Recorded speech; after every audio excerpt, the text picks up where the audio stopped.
Sometimes the ways that God may choose to bring about his purposes may not be clearly distinct from the ways of the world, but God will always begin a process with the end in perspective.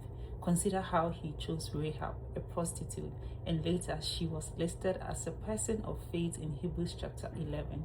Consider Abraham, who he called from a land of idolatry, from a people who were worshipping idols, and chose to make him the father of many nations. Consider his conversation with Habakkuk in Habakkuk chapter 1, when God said he would raise up the Chaldeans, a people of bitter and hasty personality.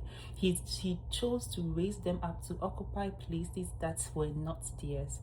Also, consider the parable that Jesus gave in Matthew chapter 13, the verse 24 to 30, where he was talking about how a master planted seed in his field, and later on the enemy came and planted bad seeds among the good ones. Now, the servants wanted to uproot the bad seeds, but the master said, "Leave them, lest you uproot the good ones with them." So he allowed both the bad seed and the good seed to go through the same process of growth. Now they were nourished the same, they were watered the same, they were growing on the same field, they were receiving the same nutrients. However, at the end of it, there was a clear distinction. It is the end of a matter that will let you know, because Proverbs chapter 14, the verse 12 says that there is a way that seems right to a man, but its end is the way of death.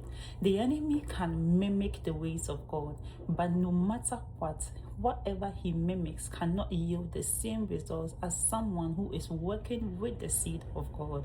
And that is the path of the righteous, because the seed that we know of is always the word of God. That is how it begins. That is how our faith begins. That is how our journey with God begins. So if you have the right seed, the end will demonstrate it. And even in the process, if you are working with the right seed, it will take the shape that will have elements of glory in it, because the path of the righteous is like a shining light that shines brighter and brighter unto a perfect day. So it is surely going to end in glory if you are walking with the seed of God.